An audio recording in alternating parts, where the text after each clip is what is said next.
الحمد لله نحمده ونستعينه ونستغفره ونؤمن به ونتوكل عليه ونعوذ بالله من شرور أنفسنا ومن سيئات أعمالنا من يهده الله فلا مضل له ومن يضلله فلا هادي له ونشهد أن لا إله إلا الله وحده لا شريك له ونشهد أن سيدنا وسندنا وحبيبنا ومولانا محمدا عبده ورسوله صلى الله تعالى عليه وعلى آله وأصحابه وبارك وسلم تسليما كثيرا كثيرا أما بعد فأعوذ بالله من الشيطان الرجيم بسم الله الرحمن الرحيم الحج أشهر معلومات فمن فرض فيهن الحج فلا رفث ولا فسوق ولا جدال في الحج وما تفعلوا من خير يعلمه الله وتزودوا فإن خير الزاد التقوى واتقون يا أولي الألباب وقال الله تعالى ولله على الناس حج البيت من استطاع إليه سبيلا وقال النبي صلى الله عليه وسلم العمرة إلى العمرة كفارة لما بينهما والحج المبرور ليس له جزاء إلا الجنة صدق الله العظيم. میرے واجب الاحترام بھائیو، دوستوں اور بزرگوں، حج کے ایام چل رہے ہیں اور بہت سارے لوگ اپنی اسی عشق و مستی کا سفر کرنے میں مشغول ہے اور جا رہے ہیں جہاں اللہ تبارک و تعالیٰ کی تجلیات، رحمتیں اور برکتیں نازل ہو رہی ہیں، تو دل میں خیال آیا کہ اسی سے متعلق کچھ گفتگو ہو جائے۔ حالانکہ اس سے پہلے ہمارا ٹاپک اور مضمون چل رہا تھا کہ اللہ تبارک و تعالیٰ نے قرآن کریم میں مسلمانوں کی، مومنوں کی اور انسانوں کی جو کوتاہیاں اور جو کمزوریاں ہیں اس کو جگہ جگہ بیان کیا ہے۔ انشاءاللہ اس کو آئندہ ہفتے یا اس کے بعد والے ہفتے میں انشاءاللہ یہ بقیہ مضمون پورا کیا جائے گا۔ بہرحال میرے بھائیوں، اسلام کے احکامات میں سے ایک اہم حکم اور رکن وہ حج ہے۔ اسلام کی بنیاد 5 چیزوں پر ہے۔ جناب رسول اللہ صلی اللہ علیہ وسلم نے ارشاد فرمایا بنی الاسلام علی 5 شہادت ان لا الہ الا اللہ وان محمد رسول اللہ واقام الصلاۃ وایتاء الزکاۃ وصوم رمضان والحج البیت ان استطاع الیہ سبیلا، کہ اسلام کی بنیاد 5 چیزوں پر ہے۔ نمبر 1، گواہی دینا کہ اللہ کے سوا کوئی معبود نہیں اور محمد الرسول اللہ صلی اللہ علیہ وسلم اللہ کے رسول ہے۔ نمبر 2، نماز قائم کرنا۔ نمبر 3، زکوٰۃ ادا کرنا۔ نمبر 4، رمضان المبارک کے روزے رکھنا۔ اور نمبر 5، بیت اللہ کا حج کرنا۔ قرآن کریم میں اللہ تبارک و تعالیٰ ارشاد فرماتے ہیں الحج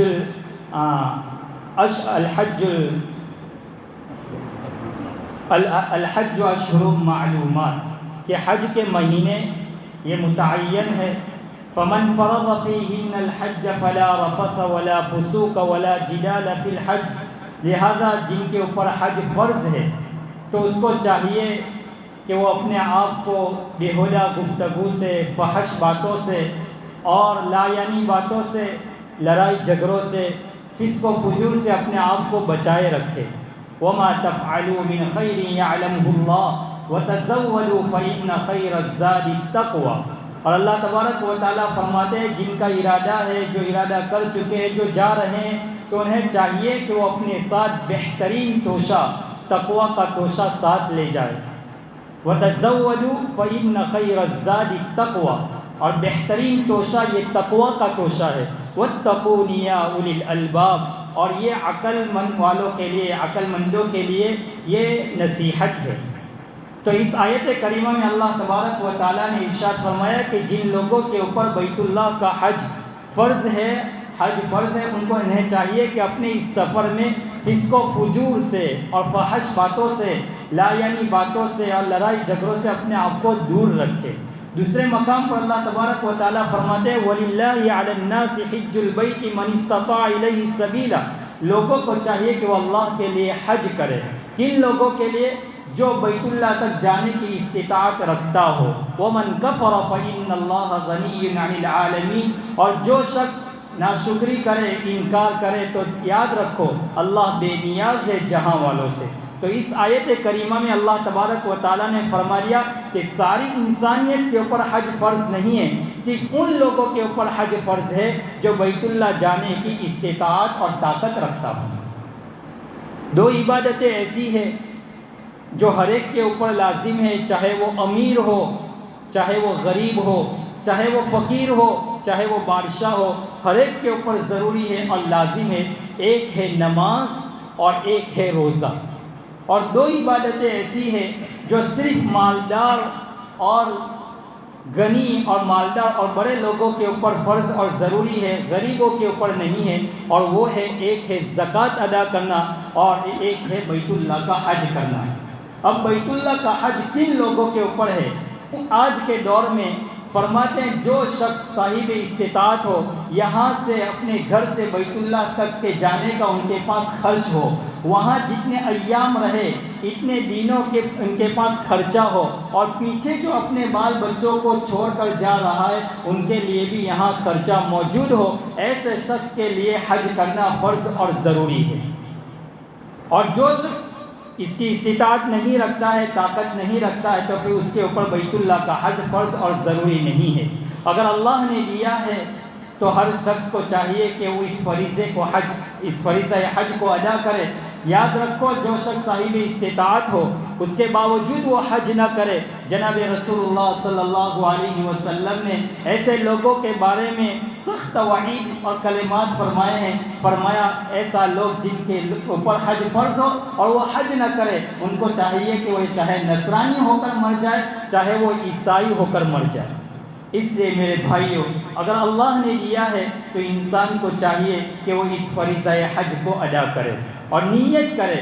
اگر کچھ بھی نہیں ہے پھر بھی نیت کرے. انشاءاللہ ایک دن تو ایسا ضرور آئے گا کہ اللہ تمہاری نیت خالصہ اور حسن نیت کی بنیاد پر اور تمہاری اخلاص کی بنیاد پر اللہ تمہیں ضرور اپنے گھر کا دیدار کرائیں گے. اور اگر تم نہیں کر سکے اور دنیا سے تم رخصت ہو گئے، اللہ کو پیارے ہو گئے، تو اللہ تبارک و تعالیٰ اسی حسن نیت کے اوپر تمہیں حج کا ثواب عطا فرمائیں گے.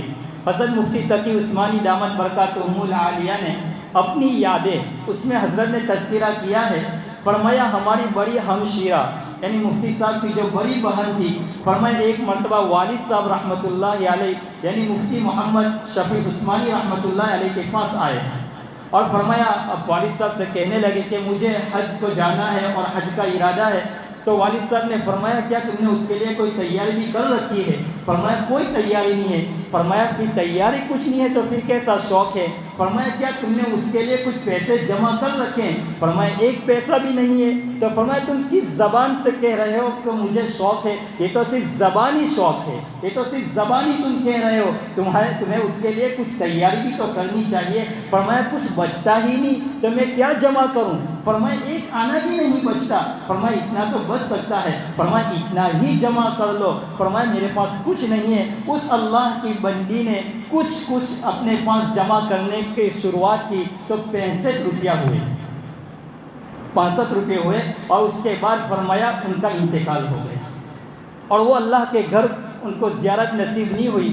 فرمایا جب ان کا انتقال ہو گیا تو ان کے جو ورثاء تھے انہوں نے ان کے سامان کا جائزہ لینا شروع کیا. تو فرمایا بس 2-3 جوڑی کپڑے نکلے، اس سے زیادہ ان کے پاس کچھ نہیں تھا.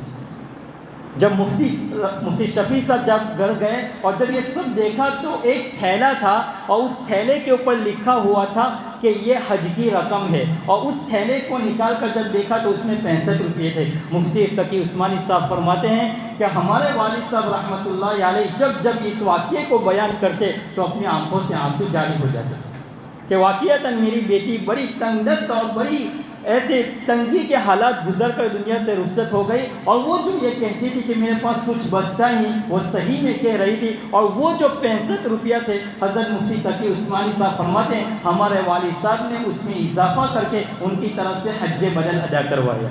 تو بہرحال میرے بھائیو، ہمارے پاس اگر ہو تو ہمیں ضرور جانا چاہیے، اور اگر نہیں ہے تو ہم نیت تو ضرور کریں۔ احادیث مبارکہ میں بھی نبی اکرم صلی اللہ علیہ وسلم نے اس کے اوپر بہت سارے فضائل اور بہت ساری ایسی احادیث بیان کی جو بے شمار احادیث اور کتابوں میں بڑی پڑی ہوئی ہے۔ اللہ کے حبیب علیہ الصلوۃ والسلام نے فرمایا العمرۃ الی العمرۃ کفارۃ لما بینہما، کہ ایک عمرہ دوسرے عمرہ تک، فرمایا ان کے درمیان جتنے گناہ ہوتے ہیں انسان کے سارے گناہوں کو اللہ تعالیٰ معاف فرما دیتا ہے۔ والحج المبرور، فرمایا اور حج مبرور وہ کیا ہے؟ لیس لہ جزاء الا الجنہ، اگر انسان خالص نیت سے اللہ کی رضا کے لیے اگر وہ بیت اللہ کا حج کرتا ہے تو اللہ تبارک و تعالیٰ اس کو کیا بدلہ دیتے ہیں؟ فرمایا اس کا بدلہ صرف اور صرف جنت ہے، صرف اور صرف اس کا بدلہ جنت ہے، جو انسان اللہ کی رضا کے لیے بیت اللہ کا حج کرتا ہے۔ صحیح بخاری کی روایت ہے کہ جو شخص اللہ کے گھر کی زیارت کرے فلم یفسق، فرمایا وہ کوئی فسق و فجور کی باتیں نہیں کرتا ہے، فلم یرفث ولم یفسق کرجع یوم ولدتہ امہ، جب وہ وہاں سے لوٹے گا تو اس طرح لوٹے گا وہ ابھی اپنی ماں کے پیٹ سے وہ دنیا میں اس کا وجود ہوا اور وہ پیدا ہوا۔ جس طرح بچہ اپنی ماں کے پیٹ سے دنیا میں آتا ہے تو اس کے اوپر کوئی گناہ اور کوئی چیز نہیں ہوتی ہے، فرمایا اس طرح اللہ تبارک و تعالیٰ اس کو گناہوں سے پاک صاف فرما دیتے ہیں۔ صحیح بخاری شریف کی روایت ہے، ام المومنین امی جان حضرت عائشہ صدیقہ رضی اللہ تعالیٰ عنہ فرماتی ہے کہ اللہ کے حبیب علیہ الصلاۃ والسلام، کیا ہم عورتیں غزوہ اور جنگوں میں شرکت نہ کریں؟ یعنی ان کا ثواب بہت زیادہ ہے، تو کیا ہم اس میں شرکت نہ کریں؟ خواتین تو سمجھتی تھی کہ اس میں حضور کی اجازت نہیں ہے، تو اللہ کے حبیب علیہ الصلاۃ والسلام نے فرمایا کہ وَلَكِنَّ الْجِهَادَ أَحْسَنُهُ وَأَجْمَلُهُ، فرمایا حضور پاک صلی اللہ علیہ وسلم کہ تمہارا بہترین جہاد کیا ہے؟ فرمایا وہ حج کرنا ہے۔ اللہ کے حبیب نے فرمایا جو کمزور مرد ہے، جو عورتیں ہیں، جو ان کا جہاد ہے، اور وہ جہاد کیا ہے؟ فرمایا وہ بیت اللہ کا حج کرنا ہے۔ مسلم شریف کی روایت ہے کہ اللہ کے حبیب علیہ الصلاۃ والسلام نے فرمایا اے لوگو اللہ کے گھر کی زیارت کرو، اللہ کے لیے حج کرو۔ تو صحابہ نے فرمایا، اور روایت میں آتا ہے کہ اقرا بن حابس نے کہا کہ اللہ کے رسول صلی اللہ علیہ وسلم کیا ہر سال حج فرض ہے؟ آپ خاموش رہے، فسکت۔ پھر انہوں نے سوال کیا کہ اکل عام، کیا ہر سال حج فرض ہے؟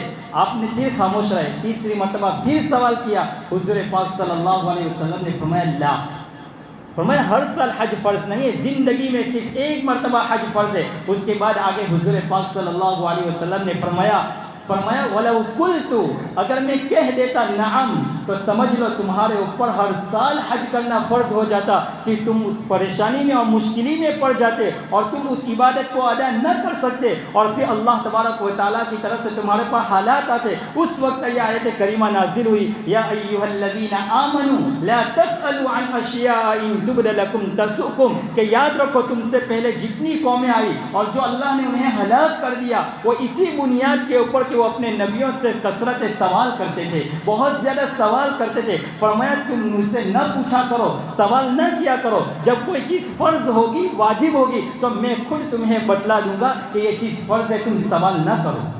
اس لیے کہ بے جا سوال کرنے سے انسان پھنس جاتا ہے، پریشانی میں مبتلا ہو جاتا ہے۔ لہذا میرے بھائیوں، یہ حج اور عمرے کا سفر جو ہے یہ عشق اور مستی کا سفر ہے۔ انسان جب دنیا میں کسی کے ساتھ عشق کرتا ہے، کسی سے محبت کرتا ہے، اس کی گلیوں کا طواف کرتا ہے، اسے اپنے دل میں اس کی محبت کو بار بار یاد کرتا رہتا ہے، اس کا ذکر زبان سے کرتا ہے۔ اسی طرح جب دنیا میں اپنے دل میں اللہ کی محبت بس جاتی ہے تو انسان بیت اللہ کا سفر کرتا ہے، کبھی وہ کعبۃ اللہ کے سامنے طواف کرتا ہے، کبھی وہ صفا مروہ کی سعی کرتا ہے، کبھی وہ مینا میں جاتا ہے، کبھی وہ جمرات کے اوپر کنکری مارنے جاتا ہے، کبھی صفا مروہ کے اوپر جاتا ہے، اور کبھی بیت اللہ کے سامنے سجدہ کر کے اللہ کے سامنے یہ اپنے آپ کو پیش کرتا ہے کہ باری تعالیٰ میں نے اپنی گردن کو تیرے سامنے پیش کر دیا، تو نے تو کہا کہ بال کٹوا دو، اگر تو چاہتا تو میں اپنی گردن کو قربان کرنے کے لیے تیرے سامنے تیار ہوں، لیکن میرے مالک تیرا فضل ہے کہ تو نے گردن ذبح کرنے کو نہیں کہا، تو نے بال کٹوانے کا کہا۔ یہ عشق و مستی کا سفر ہے۔ جب انسان کے دل میں سچی محبت ہوتی ہے تو اللہ تبارک و تعالیٰ غیب سے اس کا انتظام فرما دیتے ہیں۔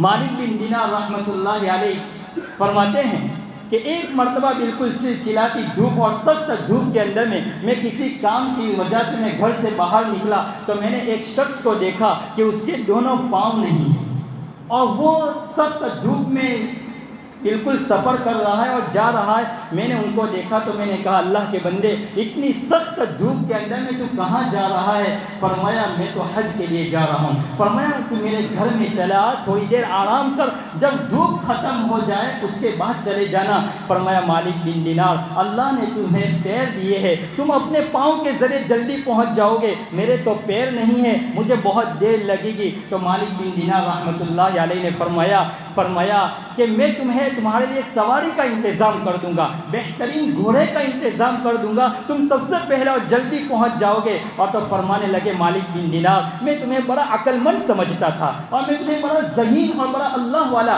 اور بڑا دیندار اور بڑا سمجھ اور بوجھ والا سمجھتا تھا، لیکن مجھے تو آج پتہ چلا۔ فرمایا میں اس مالک کا بھگوڑا غلام ہوں، میں اس مالک کا بھگوڑا اور گنہگار غلام اور بندہ ہوں۔ فرمایا اور کہنے لگا کہ جو بندہ اپنے آقا کا گنہگار ہو، فرمایا اس کے آقا کے سامنے وہ اس شان کے ساتھ جائے تو اس کے لیے یہ زیب نہیں دیتا، اس کے لیے یہ زیب نہیں دیتا۔ فرماتے مالک بن دینار اللہ نے میرے لیے بھی اسی سفر کا انتظام فرما دیا، میں بھی حج کے لیے رخصت ہو گیا، اور میں نے دیکھا صفا مروہ کے اوپر اور اسی طرح مینا کے اندر میں نے دیکھا کہ لوگ اطراف میں بیٹھے ہوئے ہیں، اور میں نے انہیں دیکھا کہ لوگ ان کے پاس، میں نے پوچھا یہ سب کیوں جمع ہے؟ فرمایا ایک شخص ہے جو آہوزاری کے ساتھ اللہ کے سامنے دعائیں کر رہا ہے۔ جب میں وہاں دیکھنے گیا تو میں نے دیکھا وہی شخص تھا جو میرے گھر کے قریب سے وہ گزر کر جا رہا تھا، جس کی دونوں ٹانگیں نہیں تھی، اور وہ اللہ سے دعا کر رہا تھا باری تعالیٰ سب اپنے اپنے خرچے سے یہاں آئے ہیں، لوگوں نے سفر کیے، طواف کیے،